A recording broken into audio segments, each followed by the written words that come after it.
Okay, good evening, Rabbi. So we're going to discuss tonight two things, to combine two important things. One is Parashat Noach, which is talking about the ark and Noach and how he saved the humanity by going in there and surviving the flood. Number two, also, I want to start to do the book of Mishlei, which is Proverbs. Right? What is the book of Mishlei? What does that mean? This is the book of Shlomo Melech, King Solomon. He wrote 3 of the books that we have in the Bible were authored by King Solomon. Which ones are they? What are these Psalms? Which ones are they? What are they, the Psalms you said? No, Psalms is the David. That's his father. Probably. What about Shlomo? Which books did he author in the Bible? How was he able to author books in the Bible? You know why? Because he was a prophet. Shlomo Melech was a prophet. He had prophecy. So therefore, he was able to author 3 of the books in the Bible. Which are those 3 books? First of all, we have Proverbs. This is the one we're going to discuss tonight. I think we should discuss it also until we finish the whole thing, right? More or less, you know. We're going to skip over some things as well, probably. But the point is, right, that he also wrote another one, which is called Kohelet. What is that? This is Ecclesiastes. That's how they call it in English, right? What? I don't know where they got this name. It's a crazy name. Ecclesiastes. Yeah. Whatever. But in Hebrew, it's called Kohelet. And also, there's another book that he authored, which is called what? Shir HaShirim, the Song of Songs, right? So these three books were authored by King Solomon, right? Okay. What does the Torah tell us about him? He was the wisest of all men. Nobody had wisdom like him. What does that mean? That he knew things that nobody else really knew. There were certain things that he knew, nobody else even was close to that. What does that mean? That even Moshe Rabbeinu didn't know as much as King Shlomo. Can you imagine? So who was the greatest? Moshe Rabbeinu was greatest in prophecy. But when it comes to wisdom, Shlomo was greater than him in wisdom. This is what the Chazal say. Right? There's a dichotomy over here a little bit. A split in credits. So he's the one who wrote the book of Proverbs. What are these Proverbs? These Proverbs are basically like, these sayings which give you like a dose of wisdom. Each one has like a dose of wisdom in there. Something to learn, how to live life properly, how to avoid bad things, how to get into good things. Is it like a maxiom? So you know what the Gaon of Vilna says, right? I don't know exactly what that is, but the Gaon of Vilna says the best Musar book in the Torah is Proverbs. What is Musar book? That means ethical work. The best ethical work that we have in the Torah is Proverbs. That's what he says. So what does that mean? It's considered to be a very, very great book, this book, Proverbs. Something unbelievable.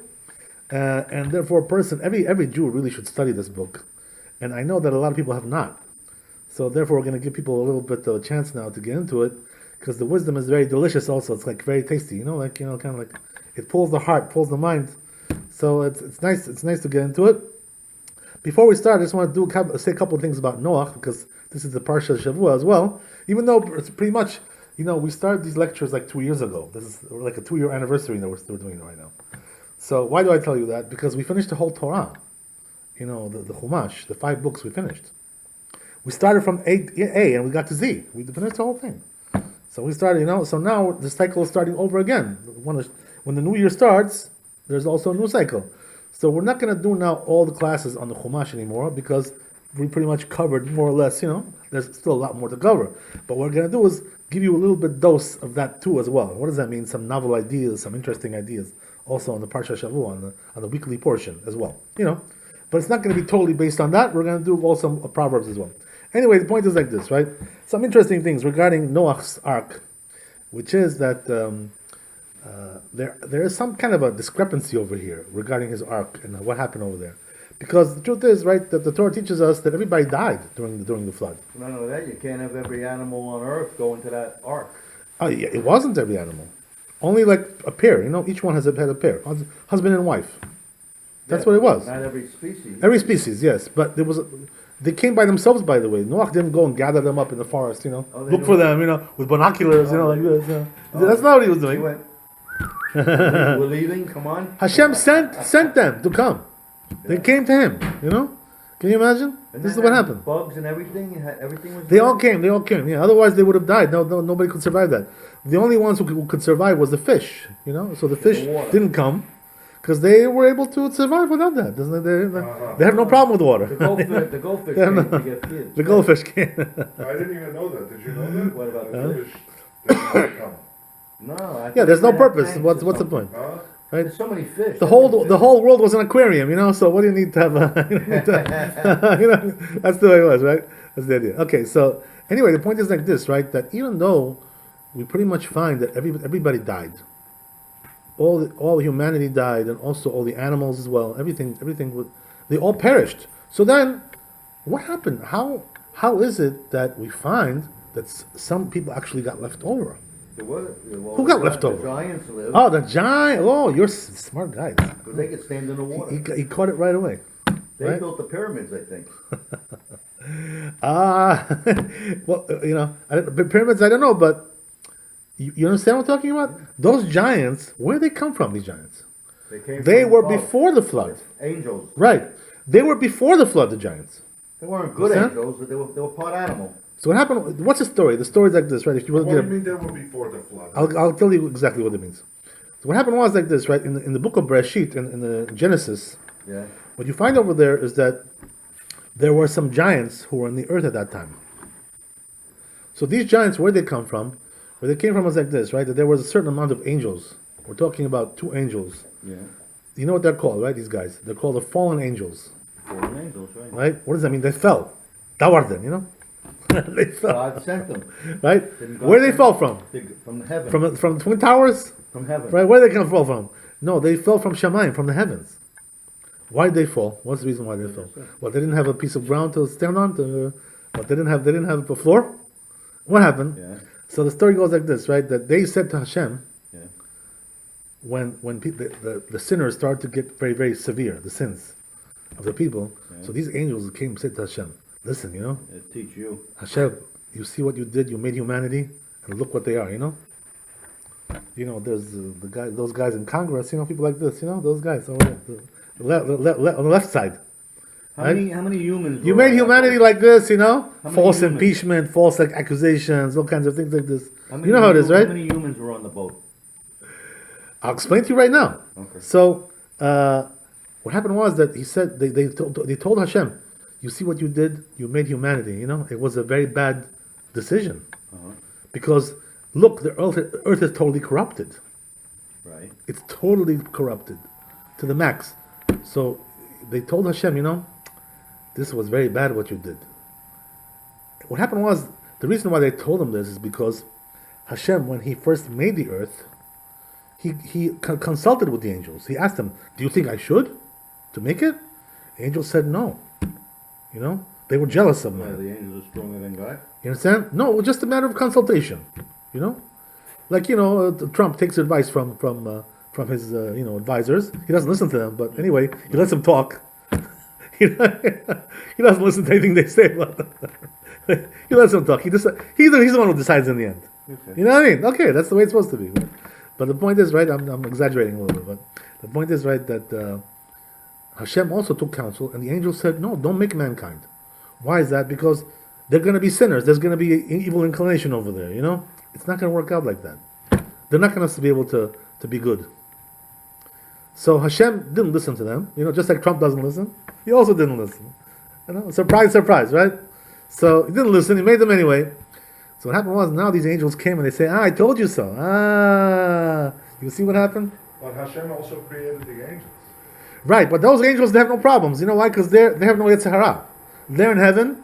They have no problems over there. You know, they're all like, goody two-shoes. Yeah, but You know what I mean? But they're creation of Yeah, of course, yeah. and they can actually advise Hashem. Yeah, they have intellect, yeah. So now what happens like this, right? That they told Hashem, you see, I told you so. So you know what Hashem told them? You told me so, huh? Let me show you now something. Alright? So he says, you know what, I'm going to send you down there, you take care. and let's see if you're going to be any better than them. Wise guy. You know? Yeah, So he sent 2 of them down. You know what I mean? 2 angels. Right? He sent them down. We also know their names, by the way, right? Oh. It was Azza and Azael, something like that, right? These 2 angels, whatever. So he sent them down. He said, let's see what you guys are going to do. Is he? So So what happened was they sent them down, and they became even more corrupted than the mankind. Because over here in this world, everything is corrupted. You know what I mean? You can't escape it. You could be the best person in the world, but something is going to stick to you. You know how it is, right? So the angels over here became even more corrupted than the mankind. What did they do? They were taking women, and stealing them from husbands. They were screwing the humans. Right? They were They were half animal. They were like taking anybody they wanted. You understand? More or less. So what happened was that when they took these women, they had children with them also. Yeah. And the giants came from them. This is what happened. That's how the giants came around. Survived. Right. So what happened was that now, during the flood, these giants should have vanished, just like everybody else. That was the plan. That was the plan. Oh, so then what happened, right? But what do we find after the flood?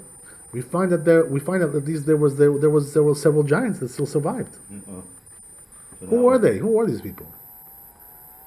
So one of them was Og Melech HaBashan, right? This was one of them. Who was Og? Big boy. Og he was a tremendous giant, and he was also like an anti-Semite. This guy, he hated the Jews. Really? Yeah, he was anti-Semite. He wanted to kill the Jews. He wanted to destroy the Jews. He didn't succeed, but what happened was that anyway, Og survived. Why? Because we find that he was alive during the generation of Abraham Avinu, and also we find that he was alive in the generation of Moshe Rabbeinu. That's when who killed him? Who killed Og? It was Moshe Rabbeinu who killed him. Oh. Why? Because Og came to attack the Jewish people. So came Moshe Rabbeinu, right? Moshe Rabbeinu wasn't as tall as this guy, right? Even though Moshe Rabbeinu also was very tall. He was also very tall, Yeah. but he wasn't any match. Like he reached like and if you put him next to Og Melech HaBashan, you know what he would reach? Like Tall guy. to his ankles, like to his Oh, shin. to the giant. Yeah, that's pretty much where he reached. But he was like a 6-footer. Can you imagine? And Moses a 6-footer? What about 12-footer, more like? Moses? Yeah, he was very, very big. Giant? He wasn't a giant, but he was, Oh, that's a he was giant. like a basketball player, Giant. on steroids. I saw one of these Yeah, guys by the subway. Milavdil, right? I'm joking, but he was really tall actually, right? The Torah says he was 10 amot tall. How much is 10 amot? 5 meters. Which is 3. The average man, is feet. about 1.25 meters. Well, that's 15 So feet. he was like 7 times the height of the average man. Yeah, 15 feet. He's as tall as the ceiling. Moshe Rabbeinu. He was Big, like this. to he the was ceiling. like something like the statuesque, world. some kind of What did the pharaohs think about this thing? And what was Dream. the average height of a human being back then? It seems like the truth is that the average height really never changed. Never changed. They're Yeah, all tall. that we find they were pretty much Everybody's big. the same as it is today. I see. As far as we know. But anyway, the point is right that came these giants, and they were still alive. There was also others as well. Where were they? There was 4 other giants. Well, I didn't. Where were they living? They were living in Eretz Israel. Caves? In Israel, they were living. Oh. Where is that? In Hebron, Where? right? Hebron. Where's that? That's where the patriarchs are North? buried over Is there. that the north? No, it's in the south. In the south? In Yeah. the Negev? Not exactly in Negev, close to Jerusalem a little bit more. Right? So in Hebron, they were buried over there. Now, they lived over there, right? Achimai, Telmai, Vesheshan, all those kinds of names. They lived. There was one father and 3 sons. So all together, there was 4 of them. Giant. All of them lived. Yeah, they were giants. Yeah. So we have Og. We have these 4 guys. How they survive the flood? This is When one of the desert was questions, flooded right? Too, right? The desert was flooded too, right? The desert was flooded. Everything was flooded. Everything was flooded. Right. So how did they survive? That's right. So you know what the answer is? First of all, the Midrash says Mount Arad. regarding Og, how did he survive? So they say that even though he wasn't allowed to go into the ark because he wasn't one of the privileged few, It was a Jew. that so now right what Mark asked, who actually went into the ark? Who was it that went in? So it was How Noach. could they fit so much in there? This thing was giant. It was like an aircraft carrier. You understand? How big was the This boat? thing was Still. huge. Still. No, because you know what it is? Noach went in there with his 3 sons, right? And just their wives, that's it. So 4 men and 4 wives, that's all you had there. 4 couples. Very small. You could fit them into a small boat. You know what I mean? Yeah. A small yacht. No problem, you know? God's people, give them a Understand? So, this is what happened. So, Og, you know how big he was? He couldn't even go into the ark. He was too tall to go in there. You know? So, what are you going to do with this guy? This clumsy lummox, you know? What are you going to do with him? You know what I mean? Where are you going to put him? He can stick his head out the roof. So, you know what he did, this wise guy? What? They say that he grabbed on to the ark, and he was on the outside holding on all the time.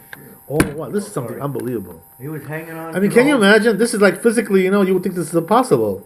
But he was holding on. Strong. That's what the Midrash says. He was holding on to the ark from the outside. This is unbelievable. But he wasn't invited to the ark, was he? He was not invited, right? It was a private party. It was Right? a private party. No party, get up. no crashing. No crashing the party. No party crashing, right? So, what about the other four, though? Then we don't find that they held on to the ark. So how did they survive? Where were they? Swimming around? How did they survive? Were they swimming? What, swimming for a year? How long was it, by the way? This whole episode of the flood. It was for a year.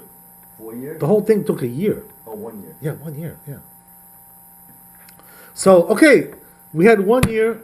What, they were swimming for 1 year? You know somebody who can swim for 1 They year? went to mountaintops. Yeah, but they were all covered. That's the whole thing, right? So that wasn't going to help you.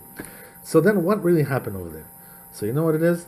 It could be, according to what it says in the Zohar Kadosh. It says over there, the truth is that the flood flooded the whole world except one place. Where? Where didn't it flood? Turkey. You know where I'm going with that, Rabbi. Where didn't it flood? So it says the Zohar Kadosh, Eretz Israel was not flooded. Oh, Israel? Yeah. There was no flood in Eretz Israel. Oh. So what does that mean? How does that work? They hated the Jews. So you know how it works? Very They wanna simple. live with them. The Gemara tells us, the Gemara says, Eretz Israel is the highest of all the lands. So therefore you can flood the whole world and Eretz Israel still stays above. Stay dry. Right. And that's exactly what it says, by the way, in the Yalkut Rehoveni. It says that during the time of Mashiach, that's how Kadosh Baruch Hu is going to get rid of them. Was that God's decision though? That what? Yeah, of course. Or it was Right? just nature? That was his decision. But you know, everything is a decision of God God. is nature. Right. Yeah. He controls the nature. So what happened was that Eretz Israel was not flooded. So it could be that because they were living in Eretz Israel. That's exactly where they were. So it comes out good. You understand? According to that, it comes out good. They were not in the flood. According to that. Very interesting point.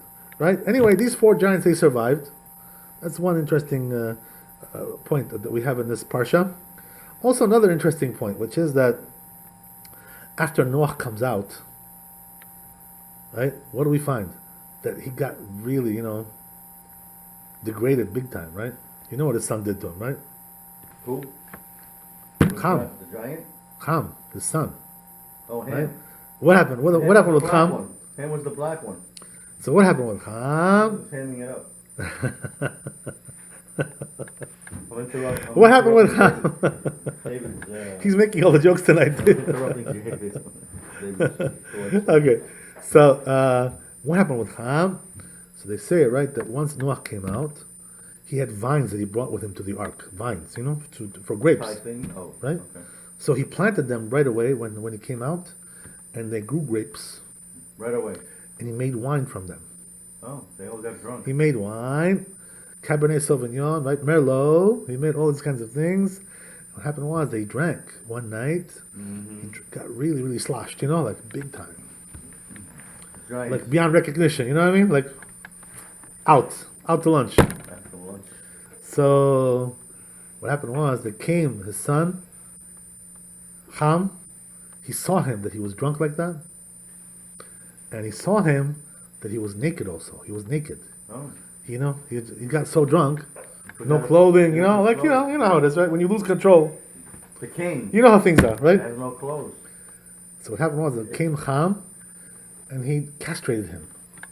Oh, shoot. Can you imagine? He did it to his father, Wow. right?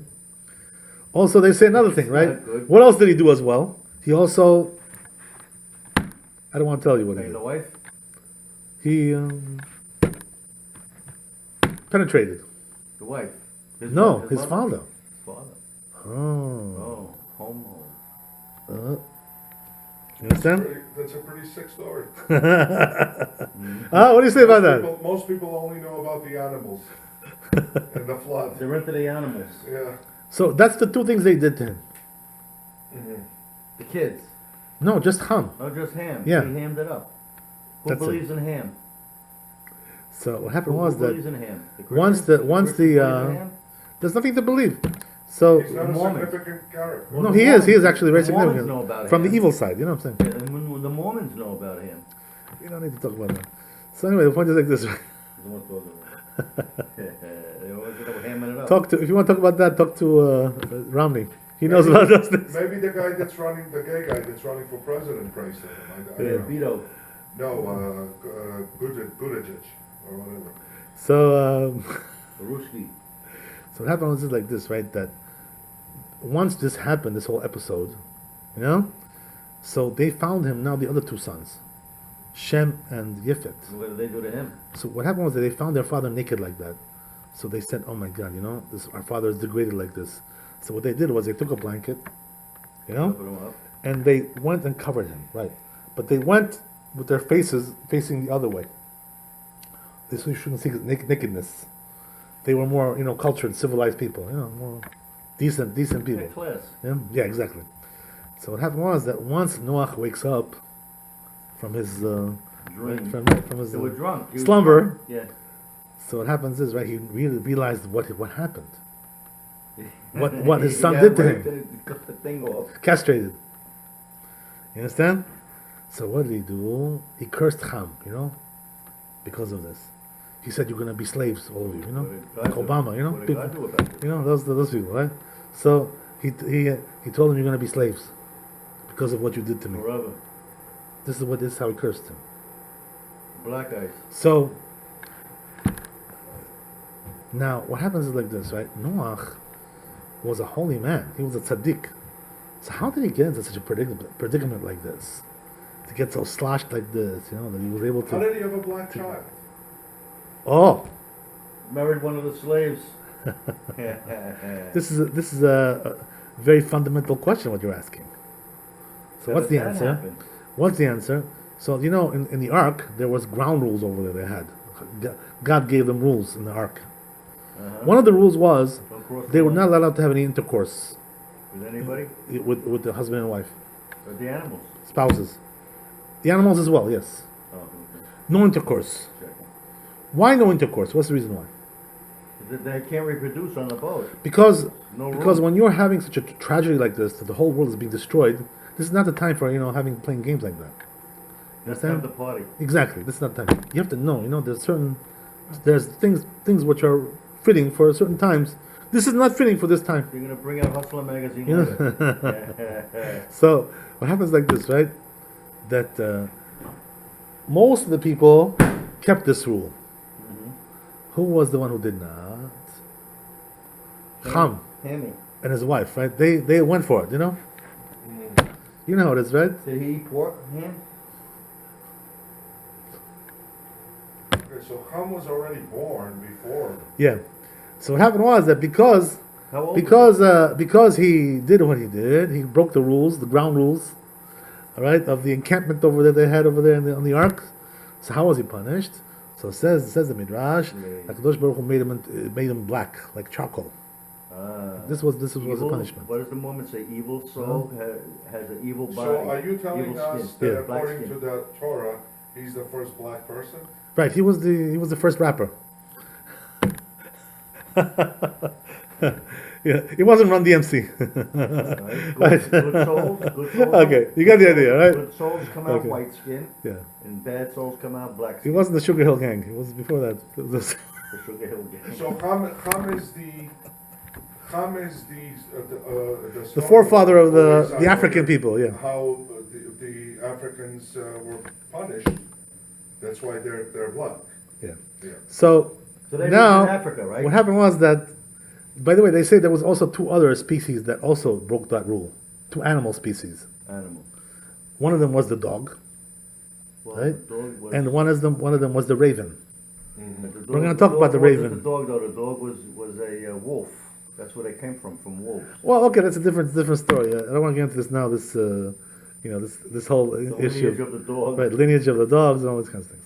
But the point is like this, right? That they were the three that broke this rule. Each one got punished in a separate way.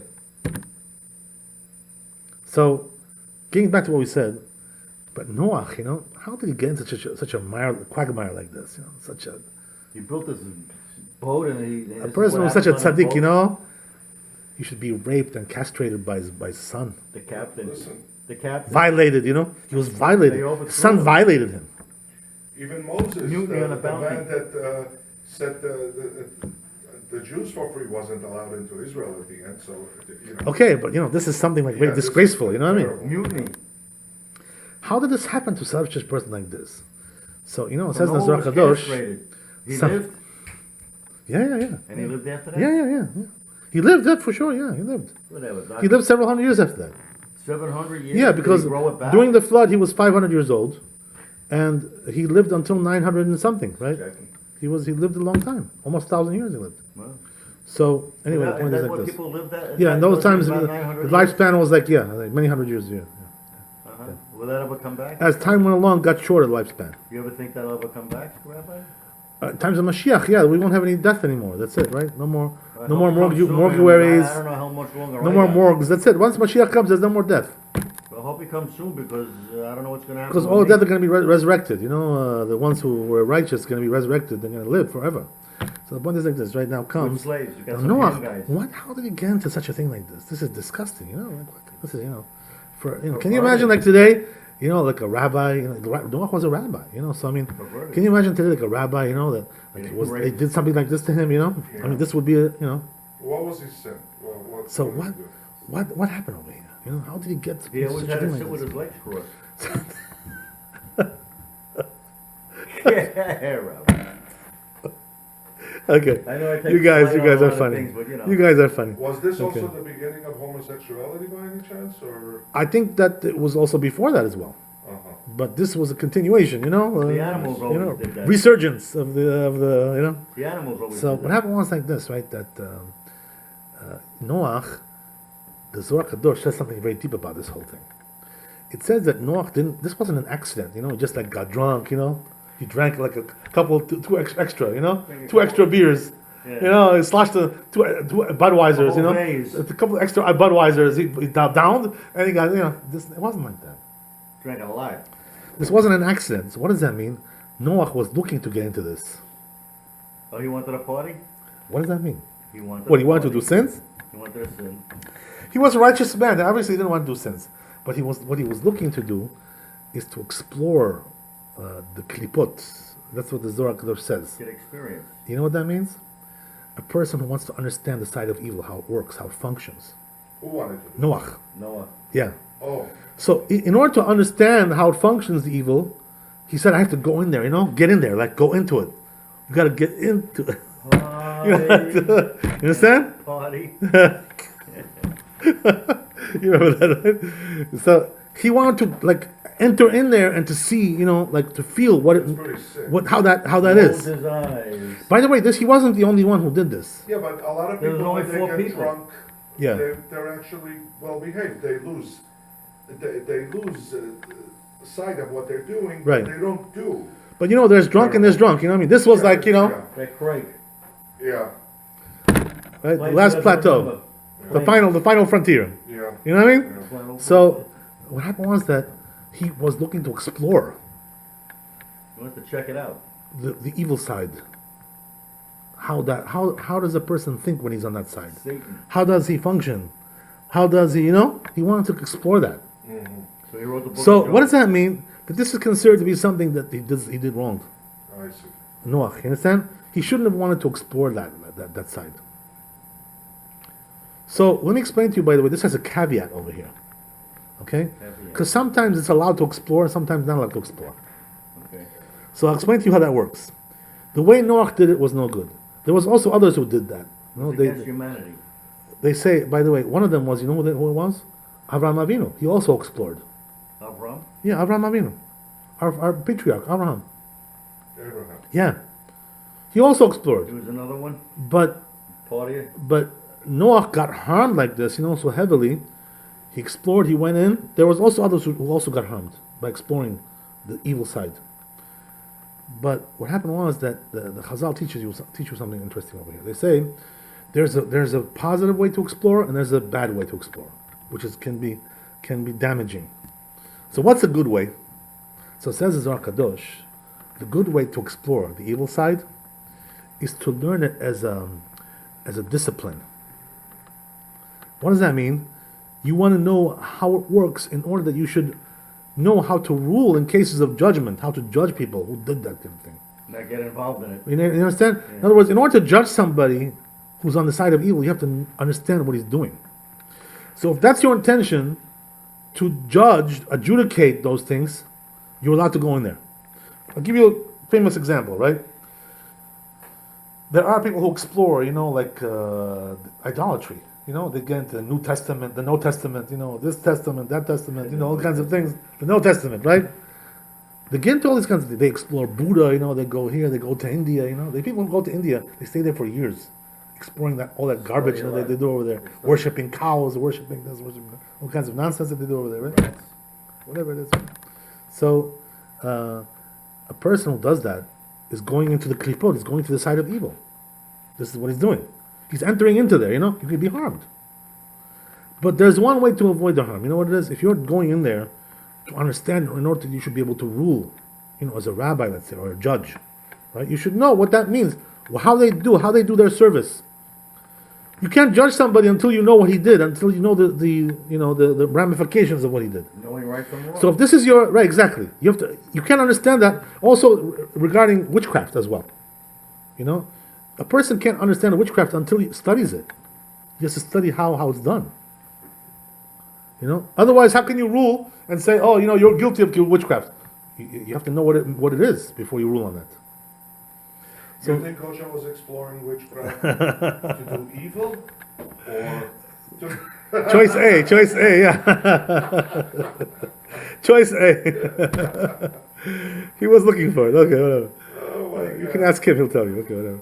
So anyway, right? The point. Okay, so in order to rule, you're allowed to go in there and learn it. So this is allowed, So you're allowed This to is okay. Yeah. Not participate, but to study as a discipline in order to understand how it's done. Observe. Yeah, exactly. Not to observe, but to whatever you want to call it. So that's allowed to do. So what's not allowed to do? You're not allowed to learn it because you like it, like you to enjoy it, That's already something else. So it has to hurt. What does that mean? To experience it. If that's your, in other words, you want to physically also experience that. This is not allowed to do. Yeah, right. You know what I mean? You're To actually perform physically, something there. In other words, there's a fine line between just thinking about something, just to explore, doing it. and actually doing something physically there. Two different things. Not exactly the same thing. Also depends on your intention as well. What your intention is. It says Zohar Kadosh also something very interesting, that a person is not really punished when it comes to these things. A person is not punished until he actually does something physically. He's not punished just for thinking about it. Except idolatry. Idolatry, he gets punished also for thinking about it. Why is that? Because it's considered to be very severe. It's like you're rebelling against God. Bringing another God into the picture, God number 2, God number 3, Trinity, this, all kinds of stuff, this kind of stuff, right? Number 2, number 3, number 4, the holy this, holy that, right? All kind of stuff. That a person, even if he thinks about it, it's no good. Because that's like polluting his mind. Idolatry, whatever. So the point is that Noach here made a mistake. He wanted to go and explore the side of the evil. He went a little bit too far there. This was the idea, So therefore, this is the reason why what happened to him. Yeah, but he couldn't. got damaged couldn't like do this. anything. They cut it off. Well, it was. What can you do, right? You know, we think about it. It's a pretty harsh thing to happen to a man. I mean, come on. Especially a righteous man. Yeah. Okay, so we said some things about that. Let's go a little bit into now the Proverbs. Turn into a woman. I want to tell you guys some interesting things from the Proverbs. Yes. It says like this. This is the 10th chapter. It says, Ben Chacham Yisamach Av, Uben Kasil Tugat Imo. What does that mean? That the wise son gladdens his father, and the foolish son is the worry of the mother. Right? What does that mean? That when you have a wise son, the father is happy, he's proud of him, oh, my son, he studied this, he studied that, got this degree, that degree, Mr. Wise Man, is very successful, this and that, so he's proud of that. He's wise, right? But when he's a fool, the son, it's not the father who enjoys it, it's the mother who suffers. You know what I mean? So why is it the mother? The mother protects the kid. Why is it the mother? You know why? Because the foolish son, where is he? He's always at home, doing nothing, usakumuri, So because he's usakumuri, doing nothing, who's the one who's sitting home there? The mother, So he sees his son, couch potato, doing nothing all day, sitting there like a loser, all the time. So therefore the mother is always like crying about it. Oh, Chamishvili ubeduri, this kind of thing, what am I? What's gonna be with my son? So when the son is a fool, it's the mother who suffers more than the father. You know what I mean? But when the son is wise, it's the father who has the pride more than the mother, because the father is more involved with that. That's the idea. Okay, interesting, right? So here also it says, Rabbi, how do you think the black population would feel if they knew the truth? Their true origins? What, you don't think they read the Bible? Huh? You don't think they read the Bible? All the time they do. They do. A different one, but they read the Bible. They read this one too. Don't worry. Well, Okay. We didn't teach them how to read it. No, there is no this one or that one. This is. No, he says we don't teach. Yeah, but they have translations. They have Christians. everything. What do you think? They We don't teach the Christians the Torah. Yeah. No, but this is not. This is the 5 books of Moses. I mean, everybody knows that. Anybody, you pick up a Bible in a hotel, We you didn't get take that. it out from the drawer, We didn't get and to this Exodus is yet. there. We didn't get to Exodus yet. We're in the beginning now. Okay. Very good. In the flood. So let's go on a little bit, guys. It says also something very interesting, right? Zecher tzadik livracha v'shem reshaim yirkav. This is a very important verse in the Proverbs. That the memory of the righteous is for blessing, but the name of the wicked shall rot. Right. Rot. Right? So, what does that mean? So the truth is, right, that this is like a halakha, this one. It's like a halakha. What does that mean? That when you have a person who's righteous and you mention his name, you're supposed to say, like, may his memory be blessed, zichrono livracha. That's what we say. When you mention a wicked person, what do? We curse him. Right in hell. Imach shemo v'zichro. His name should be blotted out. Right in hell. That's what we do. So this is exactly what the verse is saying over here. When you mention a tzaddik, you should bless him. He deserves to be blessed. May his memory be blessed, right? But when you mention a rasha, may he be cursed, may be blotted out. That's what you should say. Curse him, What's the reason, by the way? There are several reasons why we do that. That when you mention the name of rasha, they say every time you say his name, this gives him a certain amount of strength. When you mention his name, that means, like existence in the world, some strength. Wow. So therefore, in order to avoid that, we curse him. In order to negate that strength that I'm he. always talking about Obama and Trump. So say Shimach Shema V'zichro. That's the idea, right? So that's the idea. Also, there's another thing that says in Zohar Kadosh that when a person is wicked, it says over here the name of the wicked shall rot. So what does that mean? That the wicked are rotting. They're rotting away. What does that mean? They're losing their substance. In other words, he weighed 200 pounds, here. Now he's going to weigh 100 pounds later on. He's losing. He's diminishing, right? So we want to diminish the wicked. So the Kisses Kadosh, this is an illusion also according to Kabbalah. What's the illusion over here? That when a person is wicked, what is the problem with him? The problem with him is he has an element of his neshama, of his soul, which is evil, something bad there. There's an evil side there. So what does God do when He sees that a person is wicked and once he dies, he passes away? What does He do to fix him up? He cuts off the evil part. Does a surgery, incision. He cuts off the evil part of the neshama and He brings him back again as a reincarnation with only the good side. That's what He does. This is like a good thing. You cut out the pork. Shave off the fat. That's the idea. Trim it off. That's what Kadosh Baruch Hu does with the souls as well. So what does that mean? That the wicked need to be diminished. In other words, if he came to this world and he was a rasha, ubedur, Ubedruski.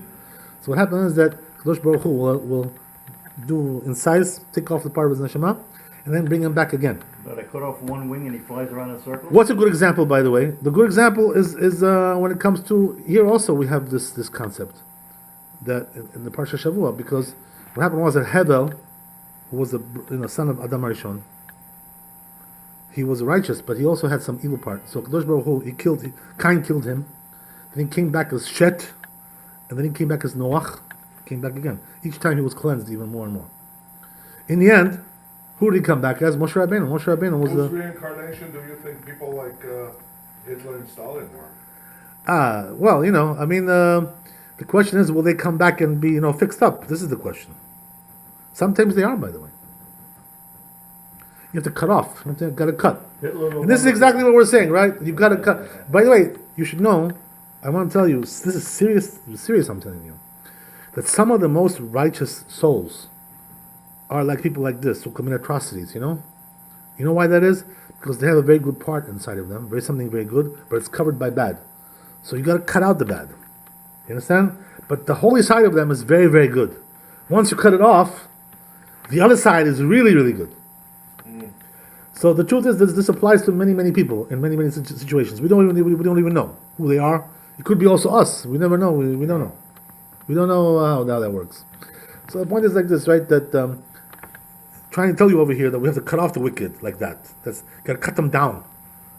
Like when you have weeds, on your lawn, you got to trim it. That's the idea. You got to uproot them, the weeds. Same thing over here. Same idea. You got to uproot that stuff. Okay, very good. Also, another thing I want to tell you. We don't have much time left, but let's see. Unbelievable. So again, right, another very powerful verse over here. Sinat te'orer medanim ve'al kol peshaim techase ahava. What causes strife amongst people? Hatred, right? In other words, hatred is what brings up the strife. Like you see in Washington, D.C., right? What goes on over there? It's all hatred. There's nothing there's no substance in all this stuff. Impeachment, this, that. It's all Not hate. only that, but they're not even doing the job that they were put Yeah, in there for. yeah. That's what happens, Make laws. right? That hatred stirs up strife. But when it comes to love, when you love somebody, it can cover up even sins. What does that mean? That even though one friend may have sinned to this fellow, if there's really love between them, they'll forgive each other, So what does that mean? Hatred makes strife from nothing, even though there's really nothing there. There's no substance there. Love is just the opposite, right? That what it covers up the sins. Just the opposite. This is exactly what he's saying. When you love your fellow man, whatever he does to you, let's say, he smacked you, he punched you, he took your food, he stole your lunch, you'll forgive him in the end if you really love him. Well, he has to give you a reason to love him. What's an example, by the way? What's an example? You know what it is? What about your son? When you have a son, you know how it is, right? Everybody loves their sons. So whatever they do to you, you tend to forgive them. Even though sometimes they don't deserve to be forgiven. But because it's your son, you love him, you want to forgive the guy. What can you do? That's the way it is, right? My son, So, I love you. Right? So therefore, this is exactly the point, right? That when there's love, it can cover up many. Also, this also applies as well between couples, married couples. When there's love between them, they'll get over this, the hurdles. Even though there's between them some strife, some disharmony, but the love covers everything. You know what I mean? But when there's no love, when there's hatred, it makes strife out of nothing. It's just the opposite, right? This idea. Okay, very good. Let's go on a little bit. There's so many good things over here. I don't know if we can cover all of them, but we'll do something. Also, I want to tell you another one, which is unbelievable.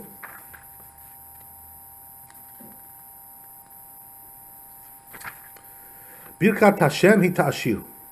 You know what that means? Yeah. What really makes a person wealthy? A really wealthy man. What does that mean? There's wealth and there's wealth. What does that mean? Love of life. There's wealth that you temporarily, you made like a killing somewhere, a couple of $1 million over here, a couple of millions over there. Yeah. But that money will fly away. Just like it came very fast, it'll also run very fast away from you, because all of a sudden you do this, you want to buy that, you want to buy this. The expenses all of a sudden grow, right? You want to get a fancier house, fancier car, fancier this, vacations, blah, blah, blah. All of a sudden the money's gone. And you can spend that money, a couple of $1 million, in 2 years it's all gone. Nothing's left over. But that's not real wealth. The temporary wealth. That's what it's telling you over here, right? So what is real wealth? Real wealth stays forever. For all your life. That's real wealth. It never goes away. You know why? Because it doesn't depend on some killing you made. You went to the market, stock market, you bought some good stocks. You made a killing. No, it's not that. So where does it come from? Birkat Hashem itashir. What does that mean? What really makes you wealthy? The blessing of God. When God blesses you to be wealthy, you'll be wealthy. No matter what you do. No matter if you're idler, you're usakumuri, whatever you may be, you get wealthy. When the bracha comes, when the blessing comes, rests on you, you get wealthy. So not only that, right? That wealth that Hashem blesses you, it stays forever, as we said. It's not something temporary. That kind of wealth will stay for you all your life. That's number one. But number two, right? The rest of the pasuk, what does it say? Velo tavi etzev imo. Velo yosif etzev ima. What does that mean? That this kind of wealth, when you get blessed by God to be wealthy, it's not like you went into some kind of a job and you made a killing somewhere, as we said. It doesn't work like that. You know why? Because to make a killing or whatever, to make your money, you got to work hard. You got to work your, off. You got to work your XYZ off, right? But here, no. When Hashem blesses you, you don't have to do nothing. It just comes. There is such a thing like that in this world. People just get wealthy like that. You see people who are just filthy rich. And they don't really do much, they don't really, they're not really such a great businessmen or whatever. They happen to be very wealthy. They got into the right place at the right time, all those things, and all of a sudden, boom. So, what does that mean? That this kind of wealth, when you're blessed by God, it doesn't bring any sadness with that. What does that mean? You won't have to work hard. You won't have to, toil. You won't have to have worries in your head. Oh, what's going to be with this property and that property, house in Long Island, house in Miami, Los Angeles, here, there. You don't have to worry about nothing. So real wealth, when you're blessed by God, it's a real thing. But when you make just a killing somewhere, that money can fly away. Like just a killing fast goes away fast. That's the idea. So the real blessing comes from God. The blessing of material blessing. Especially when you go to Belgium and rip off a diamond factory. That's exactly the opposite, right? You're just the opposite of that. That's the idea, right? You know what I mean? This is like a quick, quick adventure.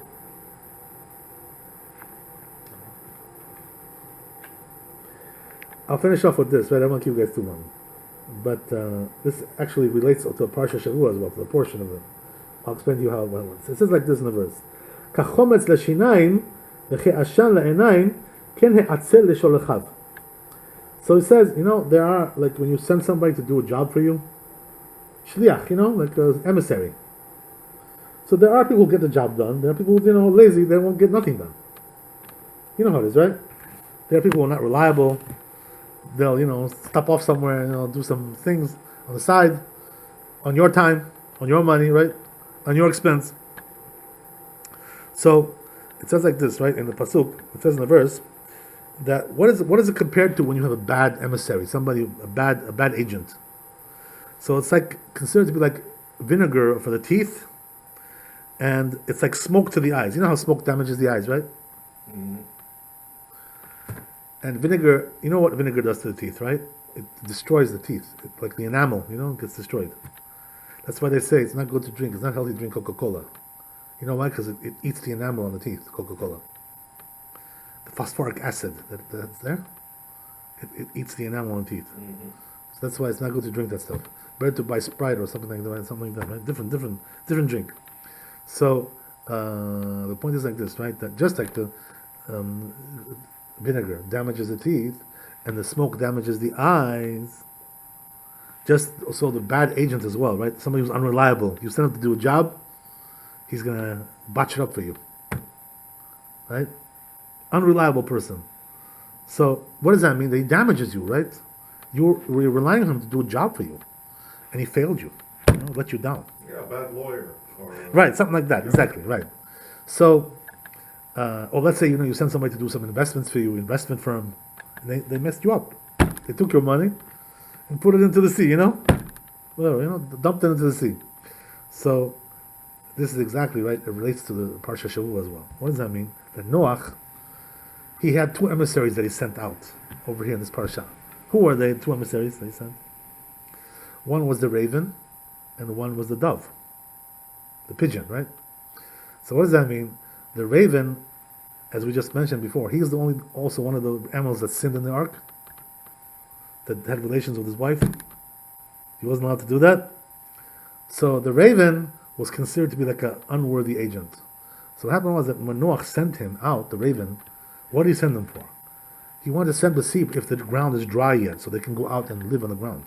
If it dried up yet, because it was all like a big marsh, a big swamp from the flood until it dried up totally.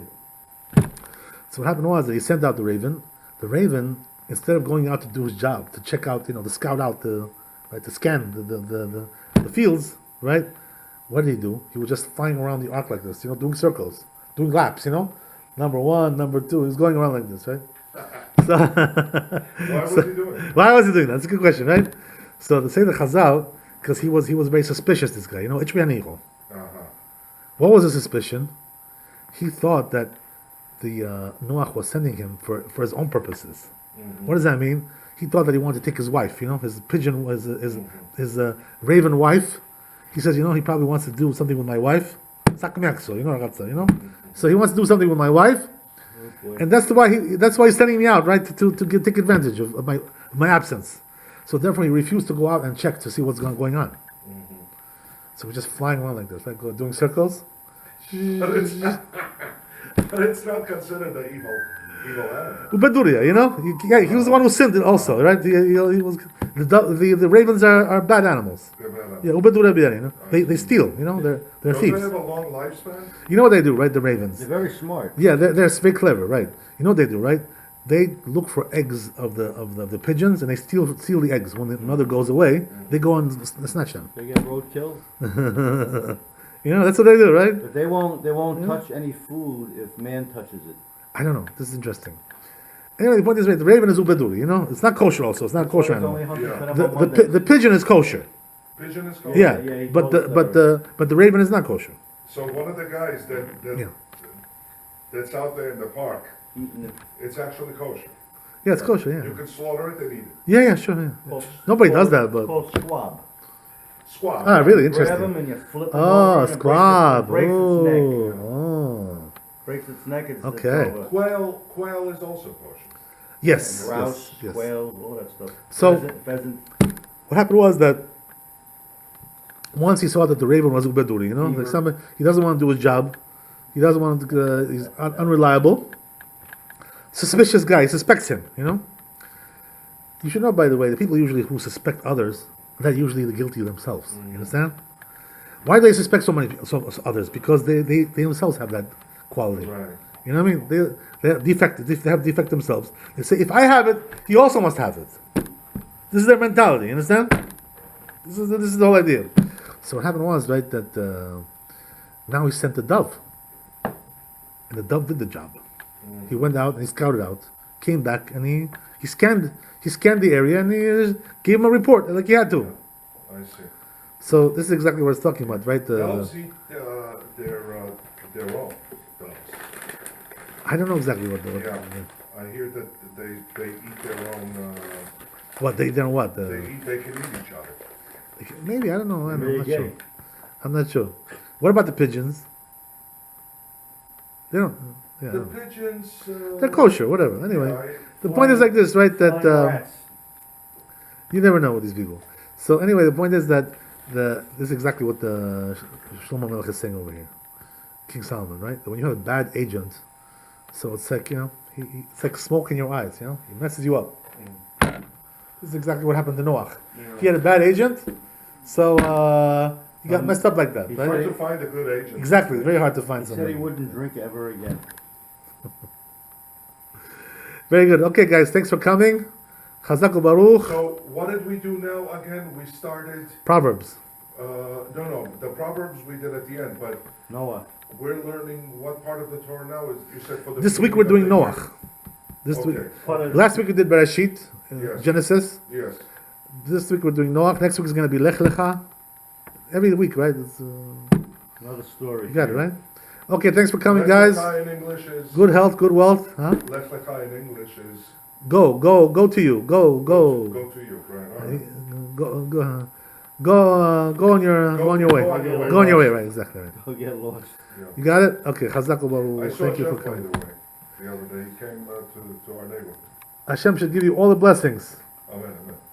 Material, spiritual, wealth, health, happiness, elevation, salvation.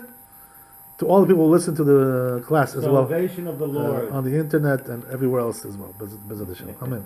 Facebook, YouTube, everywhere. Okay, very good. So what happened with Jeff?